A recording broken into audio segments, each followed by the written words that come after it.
حضور شیخ عبد القادر جیلانی رضی اللہ تعالیٰ عنہ بچپن آپ کا ہوا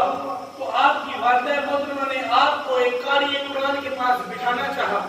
کہ وہاں بیٹھ کے آپ دین اسلام کی تعلیم کو سیکھیں گے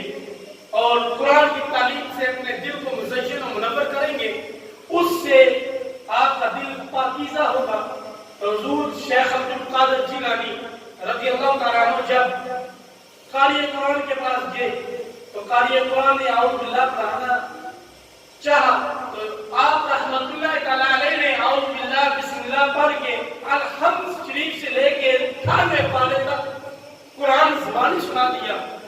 وہ استاد کہنے لگے کہ بیٹا تم نے آج سے پہلے کسی مدرسہ کے اندر تعلیم کو حاصل کیا ہے؟ آپ کہنے لگے کہ ساری میں کسی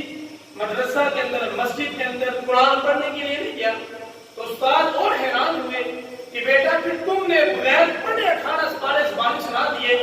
تو حضور شیخ عبد القادر جیلانی رضی اللہ تعالیٰ عنہ کہتے ہیں استاد جی میں اپنی ماں کے شکم میں تھا، میری ماں 18 پاروں کی حافظہ تھی، میری ماں کی شکم میں تھا تو میری ماں صبح و شام قرآن کے ان پاروں کی تلاوت کیا کرتی تھی، تو میں نے شکم ماتم میں ان پاروں کو سن کے زبانی یاد کر دیا ہے۔ تو استاد نے جب یہ معاملہ دیکھا تو برادران اسلام استاد حیران رہ گیا کہ رب نے اتنا برکت عطا دیا اس بیٹے کو کہ جو ماں کے شکم میں 18 پاروں کو حفظ کر کے دنیا میں آیا ہے۔ تو برادران اسلام آج دیکھیں آج ہمارے معاشرے کی ماؤں کا حال کیا ہے؟ بیٹے شکم میں پل رہے ہوتے ہیں، مائیں اپنے دل کو بہلانے کے لیے سامنے ڈرامے دیکھ رہی ہوتی ہیں، بیٹے شکم مادر میں پل رہے ہوتے ہیں، مائیں فلمیں دیکھ کے اپنے ٹائم کو پاس کر رہی ہوتی ہیں،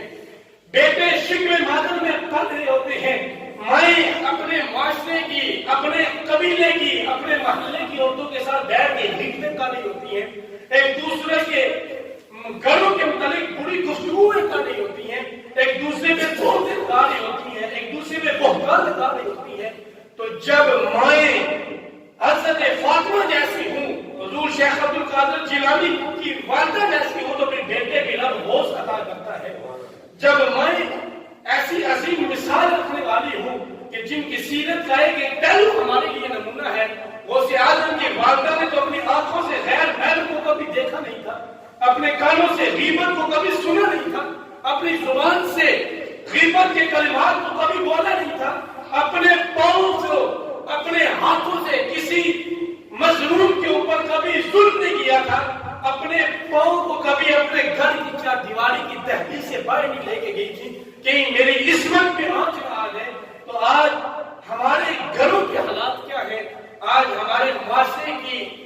والدین اپنی اولادوں کا رونا رو رہے ہیں کہ وہ ہماری باتوں کو نہیں مانتے، اس کو نماز کا کہتے ہیں وہ نماز ادا نہیں کرتے، قرآن کے پڑھنے کے لیے ہم کہتے ہیں کہ مسجد میں جاؤ، وہ قرآن پڑھنے کے لیے نہیں جاتے۔ برادران اسلام اس کے پیچھے ہماری کمزوریاں ہیں، اس کے پیچھے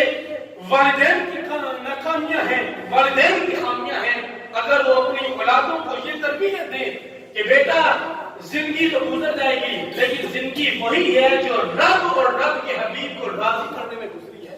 جب والدین یہ تربیت اولاد کو کریں گی تو یقیناً اولاد